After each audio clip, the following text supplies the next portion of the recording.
Bueno, vi que ya hay varias personas que han enviado sus exámenes.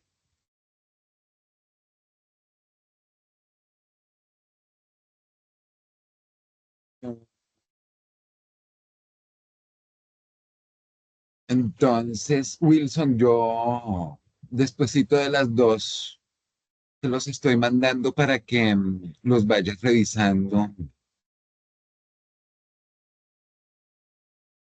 Tenemos que bueno, bro. montar las notas. Deberíamos tener ya las notas el sábado, así que yo también voy a estar dedicado a calificar.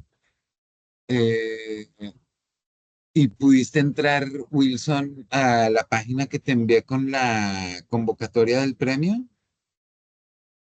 Sí, profe, me registré y ya puedes descargar los dos formularios, se los envío. Ah, bueno, perfecto. Me los envías en algún momento por el WhatsApp, por favor. Ah, bueno, profe. Vale. Gracias. Listo. Bueno, no, hoy simplemente quiero dar algunos comentarios generales sobre Simón de Beauvoir. La semana entrante tenemos Fanon y Martin Luther King. No, mentiras. La semana entrante tenemos Hayek, ¿cierto? Y luego la otra semana sí Fanon y, y Martin Luther King. Ok. Bueno, mm, para no demorarlos mucho, simplemente ayer hubo una buena discusión en torno a ideas básicas de Simón de Beauvoir y del feminismo. Quería hoy simplemente complementar con algunos aspectos técnicos de, que contribuyen, digamos, a la comprensión de Beauvoir, o del feminismo de Beauvoir. Así que quisiera me acompañaran acá un momento con la lectura son los últimos párrafos de la introducción de Simone de Beauvoir al segundo sexo. Y creo que ahí podemos encontrar algunos elementos interesantes para clarificar la perspectiva filosófica de Beauvoir.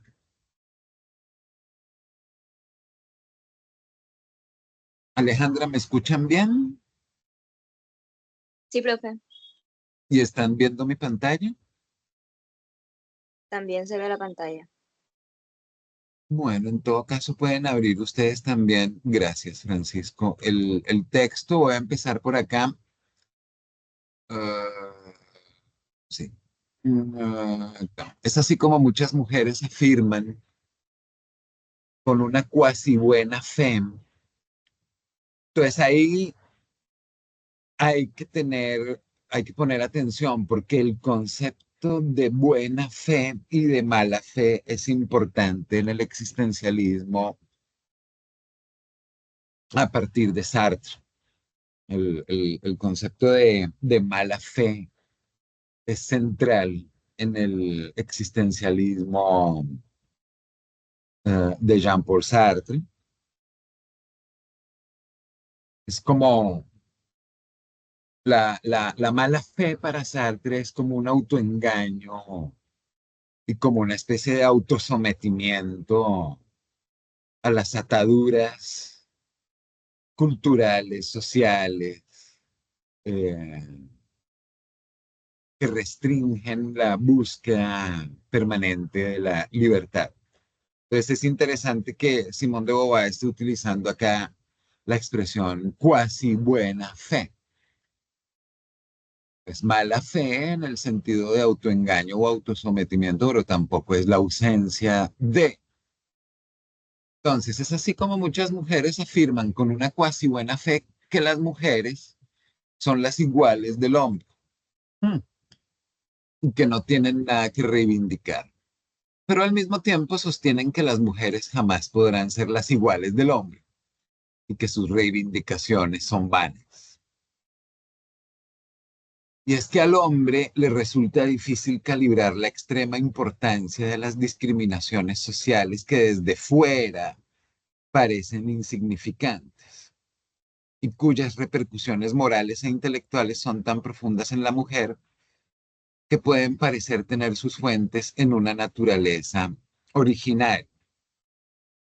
Si al hombre le resulta difícil calibrar la extrema importancia de las discriminaciones sociales, que desde fuera parecen insignificantes.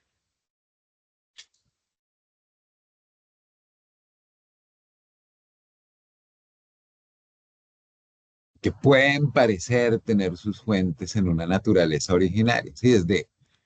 Desde un afuera, los hombres no somos capaces, o pues resulta difícil, dice de Beauvoir, que fue una muy buena persona.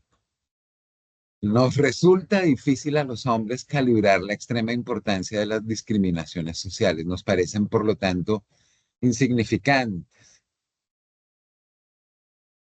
Y además eso nos lleva a pensar en que tienen sus fuentes en una naturaleza original. Es un argumento importante y yo les invitaría a que tomen nota de la perspectiva que es fundamental en Simone de Beauvoir, que se llama fenomenología.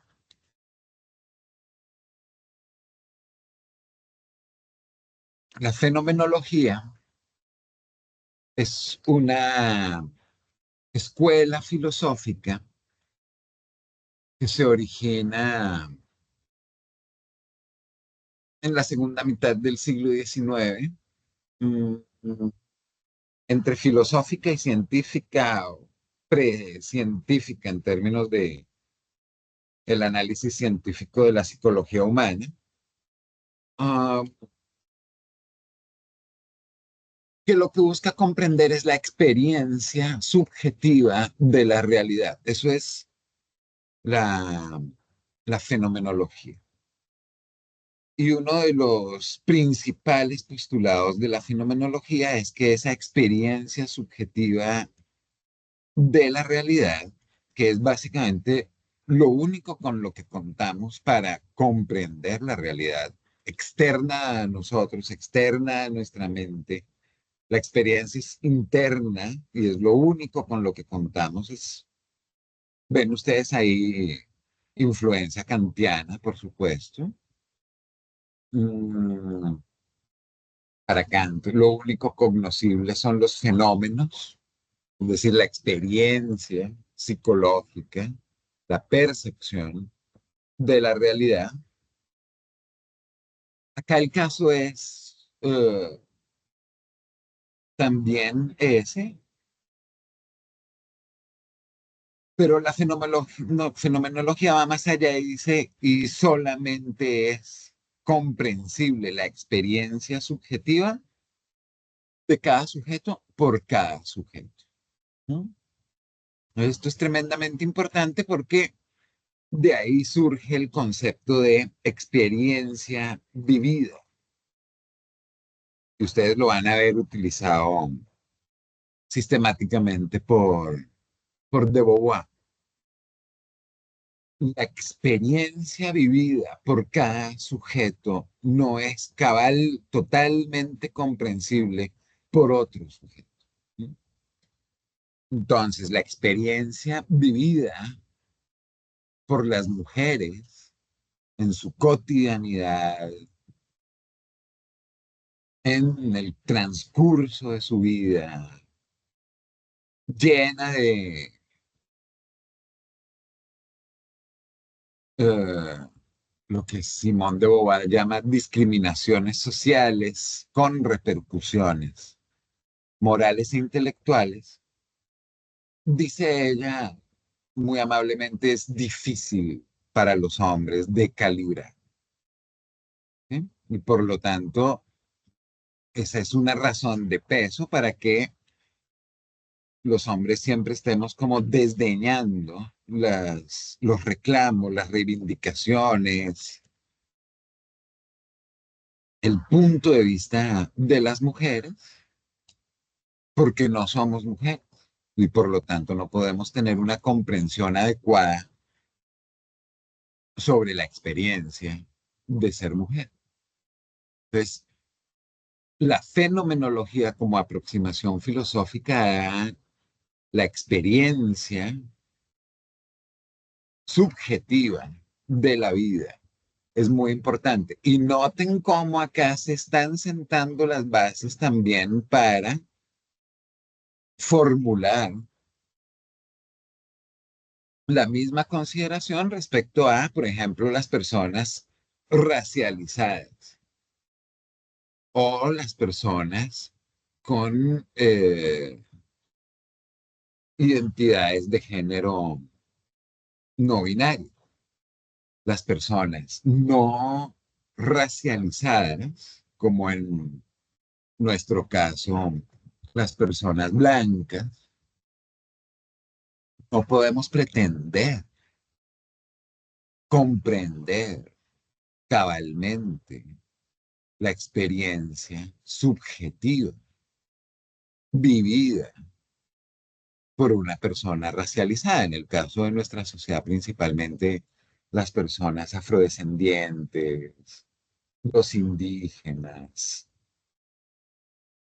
que claramente también sufren lo que De Beauvoir llama discriminaciones sociales con repercusiones morales e intelectuales profundas, etcétera. Digamos, puede uno hacer ese paralelismo.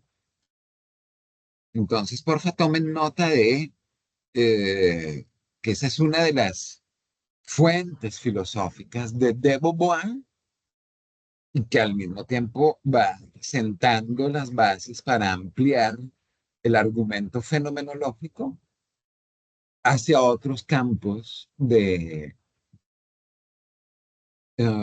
reflexión sobre la experiencia y por lo tanto el conocimiento privilegiado que tienen no solo las mujeres, sino las personas que en distintos tipos de sociedades sufren de discriminación. Esto claramente es importante para las personas que sufren de discriminación, pero es tremendamente importante para las personas que ni sufrimos discriminación, sino que además no somos conscientes de los privilegios que esas discriminaciones estructurales nos otorgan.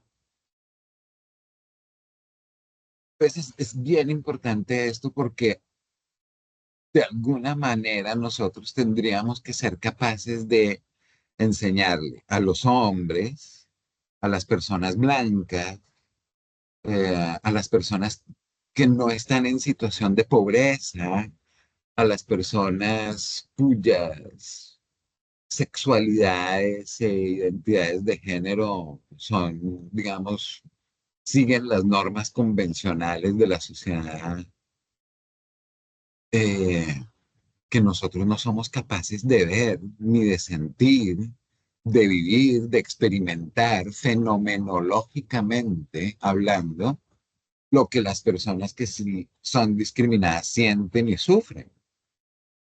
Hay que buscar maneras de transmitirle eso con mayor claridad a, a las personas no discriminadas y que da esa no discriminación eh, no son quizás plenamente conscientes de, por un lado, cómo minimizan, cómo actúan con cierto desdén, pero además no se dan cuenta o pretenden no darse cuenta de los privilegios, por ejemplo, que en una sociedad como la nuestra tiene ser hombre, blanco, heterosexual, citadino. eh, pues es difícil, pues, pienso yo, encontrar maneras. Búsquenlas. Yo creo que con el uso que ustedes están haciendo de las columnas de opinión que están saliendo, el uso de redes sociales, etcétera, es interesante poder contribuir a la pedagogía social en ese sentido. Yo creo que ahí puede haber una responsabilidad interesante. Eh, Antecedentes de la fenomenología, les mencionaba una raíz en Kant, pero les decía la fenomenología va más allá de Kant. Mm, Y podemos identificar segunda mitad del siglo XIX. Franz Brentano, más adelante contemporáneos a Simone de Beauvoir, Heidegger, Martin Heidegger, un filósofo alemán muy importante, muy influyente, mm, eh, figura central de lo que podríamos denominar la escuela filosófica hermenéutica, la fenomenología hermenéutica, mm, una escuela donde, dadas esas consideraciones fenomenológicas y otras que también tienen que ver con el existencialismo, ah,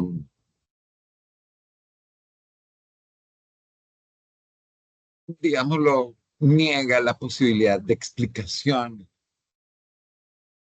de lo humano y mantiene que lo humano, los fenómenos humanos, no son susceptibles de explicación, sino de interpretación, y de ahí que se llame hermenéutica. Mm, De Beauvoir es contemporánea y es muy buena lectora de Heidegger y de otro pensador fenomenológico y existencialista que se llama Merleau-Ponty. De Heidegger, por supuesto, hay que decir que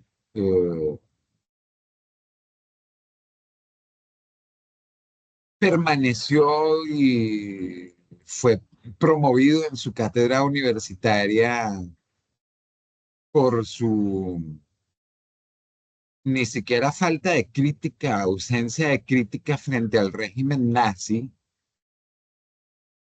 ah, sino incluso su alineamiento con el régimen nazi. Creo que es un dato que es importante tener en cuenta cuando uno estudia Heidegger. Y por supuesto Husserl. Entonces, figuras importantes ahí que influyen en esta aproximación fenomenológica de Beauvoir, Husserl, Merleau-Ponty, Brentano y Heidegger. La fenomenología y principalmente la fenomenología hermenéutica. Y miren, que tiene ahí unas cosas muy importantes para decirnos, como amigo, date cuenta que tú no te das cuenta, ni estructuralmente puedes darte cuenta de lo que es vivir como mujer y luego, posteriormente, más adelante en la historia del pensamiento, como persona racializada, como persona con sexualidad y género no binarios, todo este tipo de cosas, no en situación de pobreza, no inmigrante. eh, ¿Mm? Ahora, pienso yo en todo caso que uno podría plantear distintos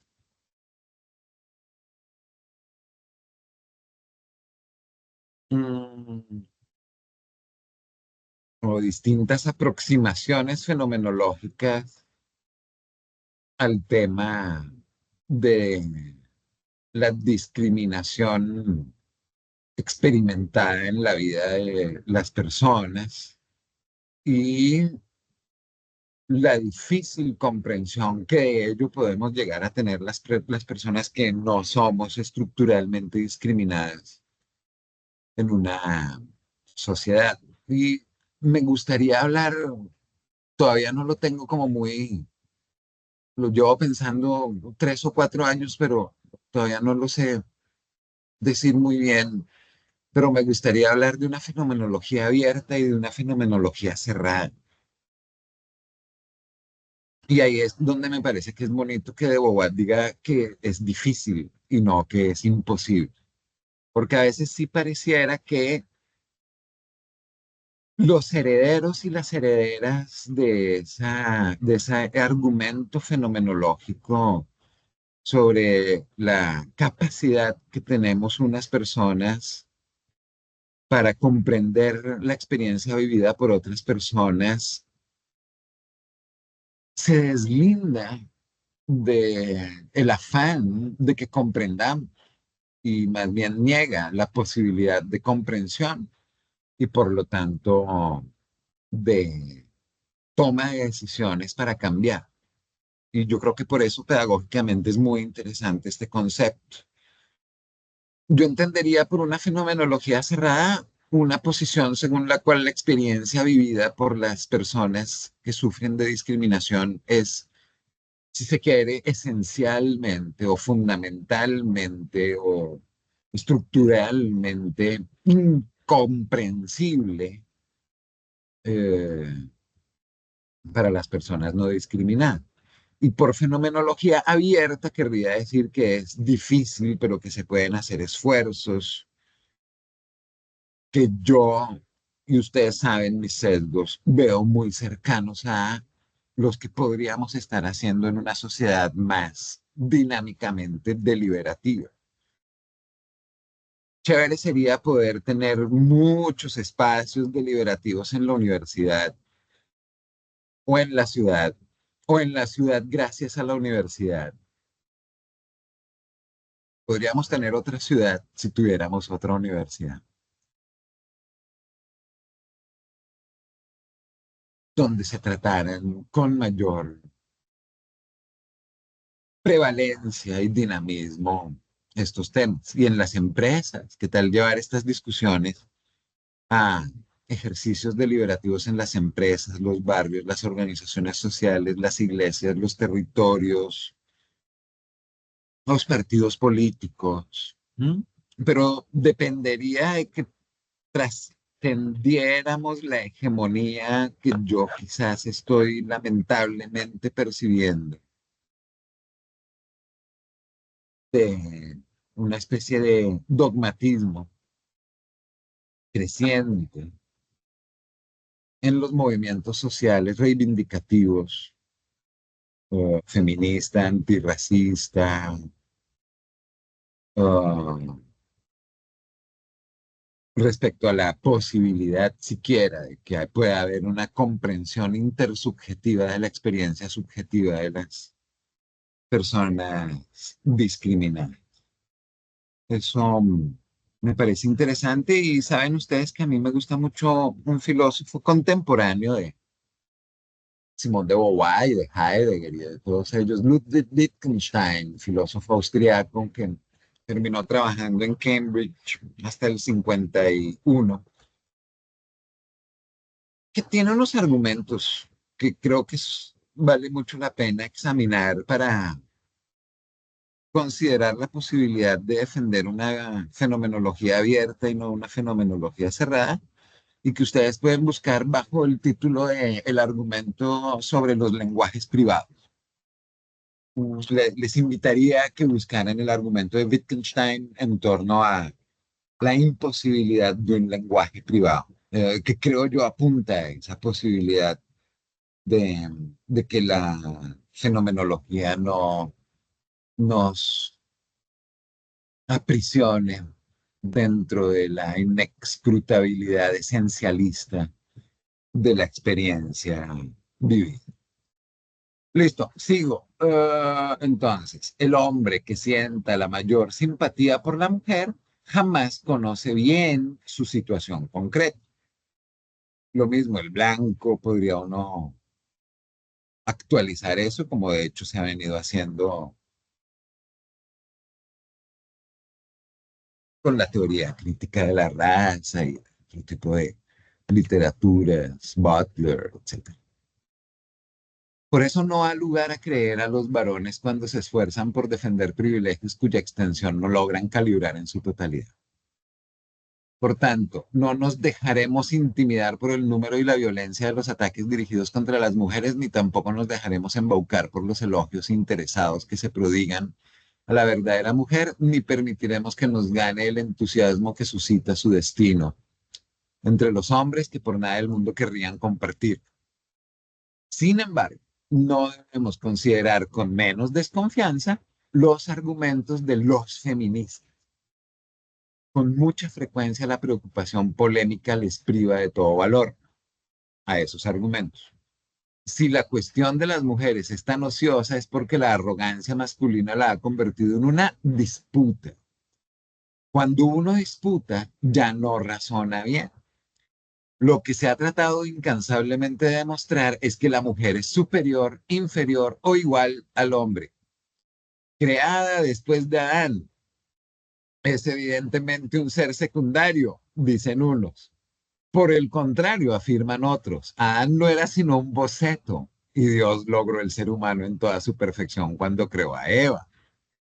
Su cerebro es más pequeño, pero relativamente es más grande.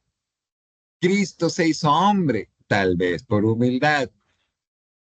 Cada argumento atrae inmediatamente a su contrario, la disputa, y con frecuencia los dos llevan a la sinrazón. Si se quiere intentar ver claro en el problema, hay que abandonar esos caminos trillados, hay que rechazar las vagas nociones de superioridad, inferioridad o igualdad, vagas nociones de superioridad, inferioridad o igualdad que han alterado todas las discusiones y empezar de nuevo. Ese es el propósito de Beauvoir. Pero entonces, ¿cómo plantear la cuestión? Y en primer lugar, ¿quiénes somos nosotros para plantearla? Los hombres son juez y parte, las mujeres también. ¿Dónde hallar un ángel? En verdad, un ángel estaría mal calificado para hablar, puesto que ignoraría todos los datos del problema, ¿no? Acá está haciendo alusión en que la escatología cristiana, o judeocristiana, los ángeles no tienen sexo. Pues ignorarían los datos fundamentales del problema. Y en cuanto al hermafrodita, se trata de un caso muy singular, no es a la vez hombre y mujer, sino más bien ni hombre ni mujer.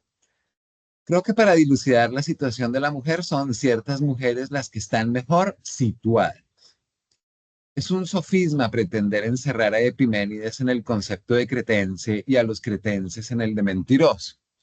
No es una esencia misteriosa la que dicta a hombres y mujeres la buena o mala fe. De nuevo el concepto de mala fe, de autoengaño, de auto sometimiento. Es su situación la que los dispone más o menos para la búsqueda de la verdad. Muchas mujeres de hoy que han tenido la suerte de ver cómo se les restituían todos los privilegios del ser humano, pueden permitirse el lujo de la imparcialidad. Ojo con esto. Muchas mujeres de hoy 1949, que han tenido la suerte de ver cómo se les restituían todos los privilegios del ser humano, los derechos, pueden permitirse el lujo de la imparcialidad. Incluso experimentamos la necesidad de ello. Ya no somos combatientes como nuestras mayores. Miren que está haciendo una alusión a feminismos, a luchas, a resistencias feministas anteriores. En general, hemos ganado la partida. En las últimas discusiones sobre el Estatuto de la Mujer, la ONU no ha dejado de reclamar imperiosamente que termine de realizarse la igualdad de los sexos. Y ya muchas de nosotras no hemos tenido nunca que sentir nuestra feminidad como un estorbo o un obstáculo. Muchos problemas nos parecen más esenciales que los que nos conciernen de manera singular, y ese mismo desprendimiento nos permite abrigar la esperanza de que nuestra actitud será objetiva. No obstante, conocemos más íntimamente que los hombres el mundo femenino porque en él tenemos nuestras raíces. De nuevo, la perspectiva fenomenológica. Aprendemos de manera más inmediata lo que significa para un ser humano el hecho de ser femenino y nos preocupamos más de saber. He dicho que hay problemas más esenciales, lo cual no impide que éste conserve a nuestros ojos cierta importancia. ¿En qué habrá afectado a nuestra existencia el hecho de ser mujer? ¿Sí? Ojo, porque dice, muchas de nosotras hemos contado con la suerte de la lucha política de nuestras mayoras y sus éxitos, en el sentido de la reivindicación de los derechos de la mujer, la reivindicación de derechos políticos. Estatuto de la Mujer, Naciones Unidas, voz, pensamiento, reunión, participación política, voto. ¿Eh? No está diciendo que todas las mujeres, por cierto, sino muchas han tenido la suerte y cuentan hoy con el privilegio de que en muchos lugares, en muchas sociedades, las luchas han dado fruto en términos de derechos políticos. Y ahí hay que hacer, digamos, un paréntesis respecto a, y digamos, algo que afloró con, yo diría, bastante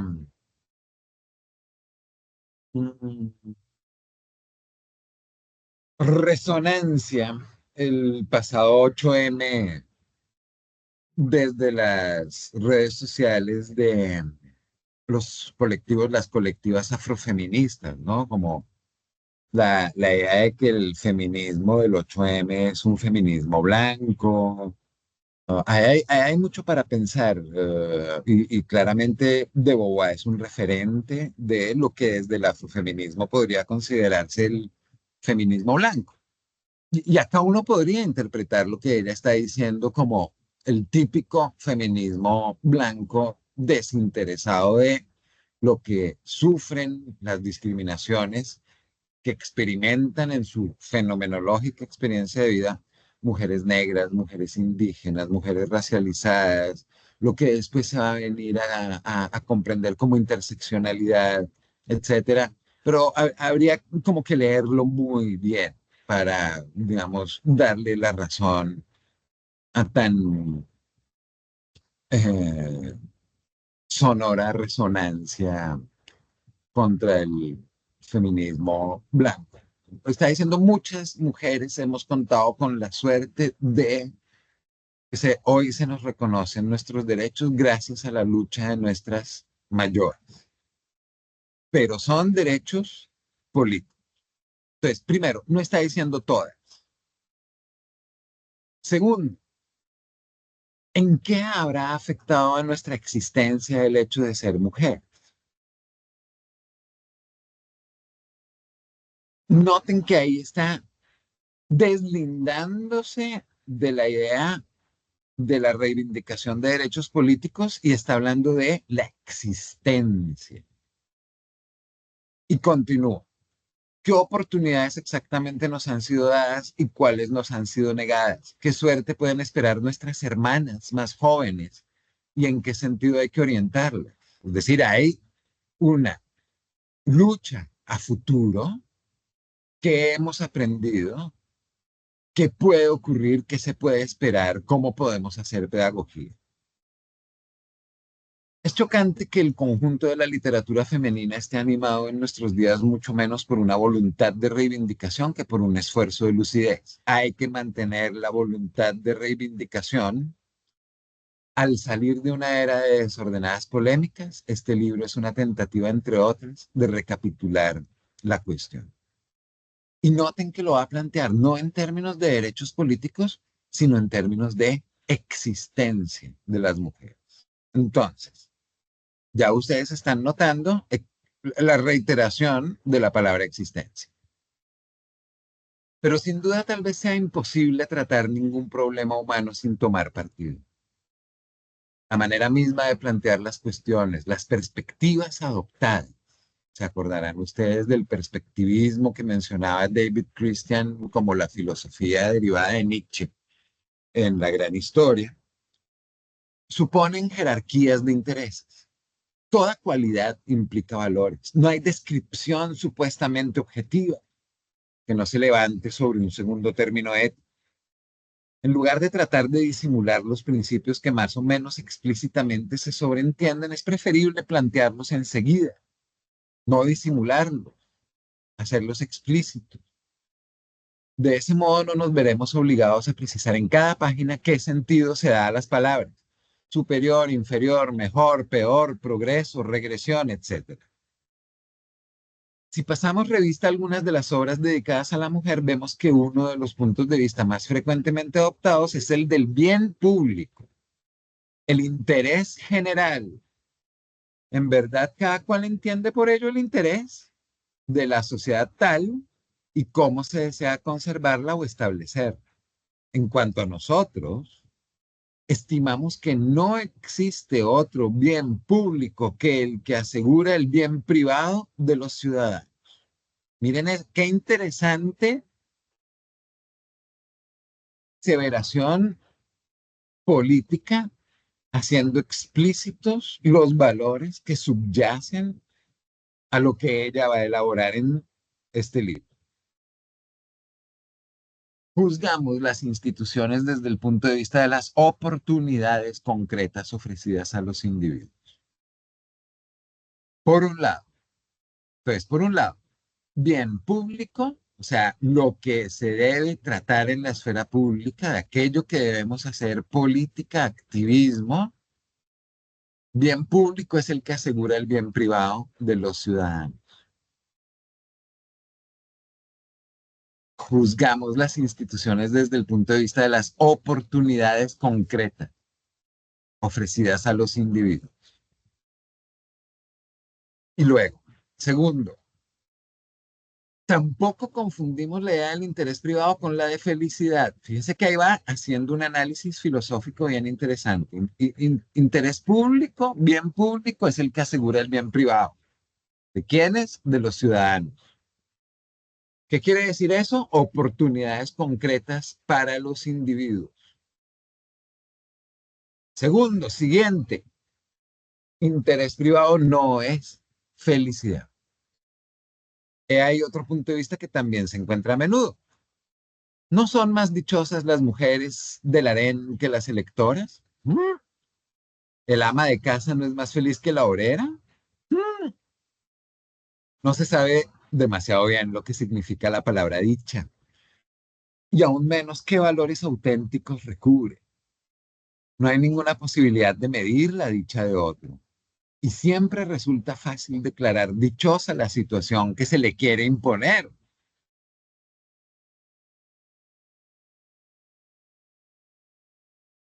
Aquellos a quienes se condena al estancamiento, en particular, son declarados felices sobre pretexto de que la dicha es inmovilidad. Se trata pues de una noción a la que no nos referimos. La perspectiva que adoptamos es la de la moral existencialista. Clarísimo entonces ahí.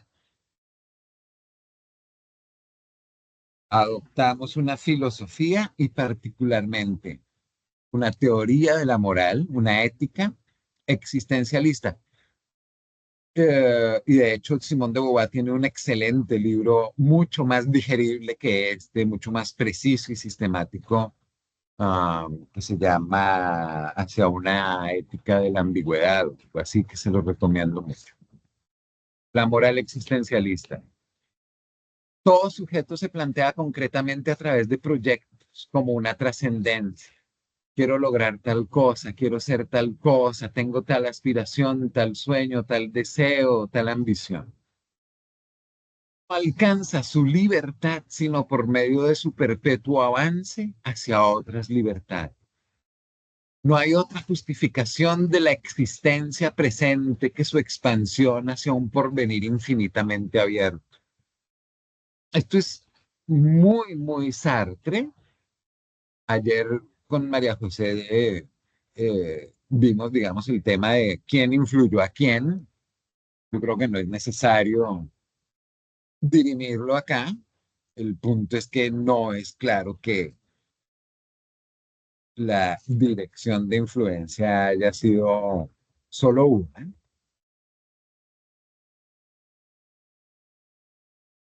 Pero este es un punto existencialista clásico, sartriano, bobariano, digamos. Y es por la razón por la cual uno de los conceptos fundamentales en el existencialismo es la angustia. La angustia de todo ser humano de ser lanzado al mundo como un sujeto absolutamente libre en el sentido en el que todo está por lograr, todo está por desarrollar.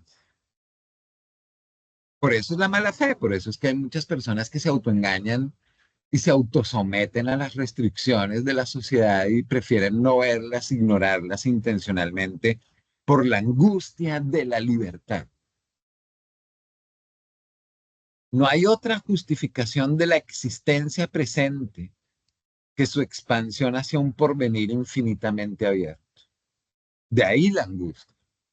Pero es una angustia que tenemos que aprender a lidiar, a domar, a navegar, a gobernar.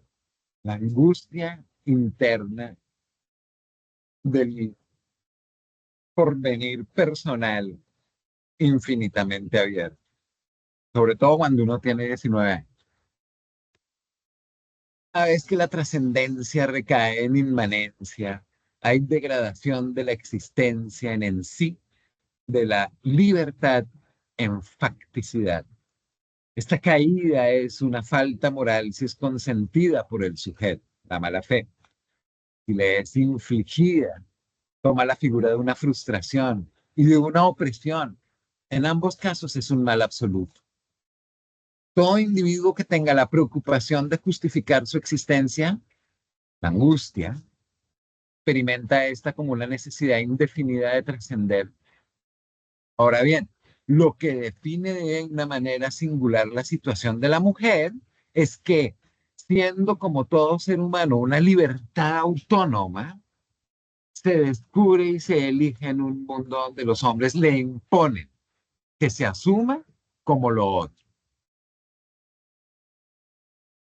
Se pretende fijarla en objeto y consagrarla a la inmanencia, ya que su trascendencia será perpetuamente trascendida por otra conciencia esencial y soberana.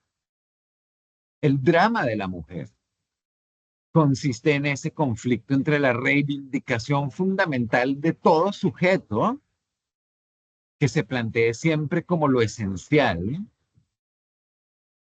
las exigencias de una situación que la constituye, que se le impone constitutivamente como inevitable realizarse un ser humano en la situación de la mujer, ¿Qué caminos le están abiertos? ¿Cuáles desembocan en callejones sin salida? ¿Cómo encontrar la independencia en el seno de la dependencia? ¿Qué circunstancias limitan la libertad de la mujer? ¿Puede esta superarla? He aquí las cuestiones fundamentales que desearíamos dilucidar. Las cuestiones fundamentales que desearíamos dilucidar. Es decir, está introduciendo su obra y nos está diciendo cuáles son las cuestiones fundamentales que va a tratar. ¿Qué son? ¿Qué circunstancias limitan la libertad de la mujer? ¿Puede esta superar?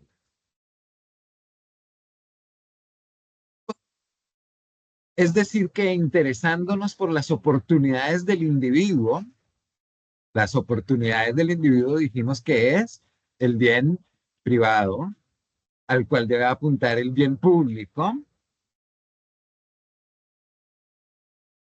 Tales oportunidades en términos de felicidad, como los economistas, utilitaristas, etcétera,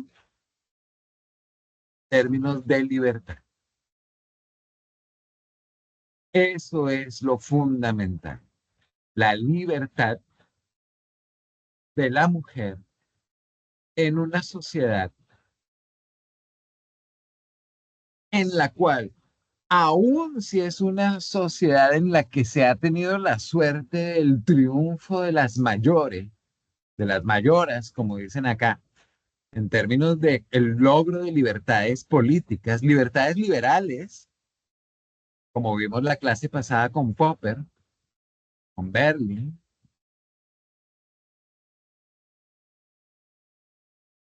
aún queda la libertad existencial, la búsqueda de la libertad existencial de unas personas, de unos individuos. Bien pueden estar gozando de esos triunfos de sus mayoras porque tienen la suerte de vivir en una sociedad que ha reconocido los derechos políticos de la mujer, psicológicamente se mantienen sometidas.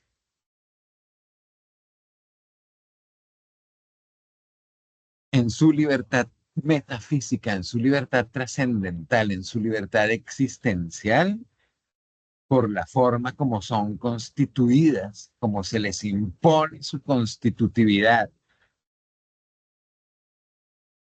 por cuenta de unas relaciones sociales, que para Simón de Beauvoir van a ser fundamentales y sobre lo cual va a versar gran parte no solo de este libro, sino de su obra. Es decir, contrario a Sartre, un existencialismo muchísimo más social, muchísimo más político, en un sentido existencialista, no liberal. Pero es bonito, digamos, es interesante que aun cuando no estamos hablando de liberalismo, el punto focal sea la libertad. ¿Eso qué quiere decir? Que la libertad no es propiedad exclusiva del liberalismo y que no hay una sola idea posible de libertad. Esta libertad es interesante. Ahí ya yo no puedo decir nada más, sino que examinen ustedes con detenimiento el concepto existencialista de libertad. Popper diría un concepto metafísico de libertad que no me interesa, me interesa únicamente las libertades políticas. Acá hay otra. Pues, vean cómo es de interesante entender muy bien, lentamente, con detenimiento, lo que está en juego dentro de una reflexión de esta importancia en la historia de la filosofía política como la de Beauvoir. Y termina la introducción diciendo, es evidente que este problema carecería de todo sentido si supusiéramos que sobre la mujer pesa un destino, ¿no? No hay un destino. Muy Popper eso, ¿no? Muy antiplatónico. Y entonces vamos a usar la biología, el psicoanálisis y el materialismo histórico. Entonces, porfa, párenle bolas a eso, que ahí también hay otras influencias. Sobre todo psicoanálisis lo van a ver con mucha claridad y materialismo histórico, alias marxismo, que también lo van a ver con mucha claridad. en el texto. Simplemente quería hacer como esas precisiones un poco como mamonas, un poco técnicas de filosofía política en términos como de uno tratar de comprender mejor los argumentos de un autor, en este caso de una autora, ah, teniendo mejores nociones sobre el contexto de cuáles son sus fuentes, sus influencias, ellas que implican, que cuál es la mirada que se está dando sobre un problema. E invitarlas e invitarlos a que no solamente lean un poco del segundo sexo, sino otras cosas de la maravillosa eh, en toda su complejidad y en todo lo que uno pueda llegar, digamos, a considerar respecto a la obra, eh, pero innegablemente tremendamente importante y trascendente, como dirían ellos mismos, los existencialistas, para la historia de la filosofía política. No sé si alguien quiere hacer un comentario final o hay alguna pregunta.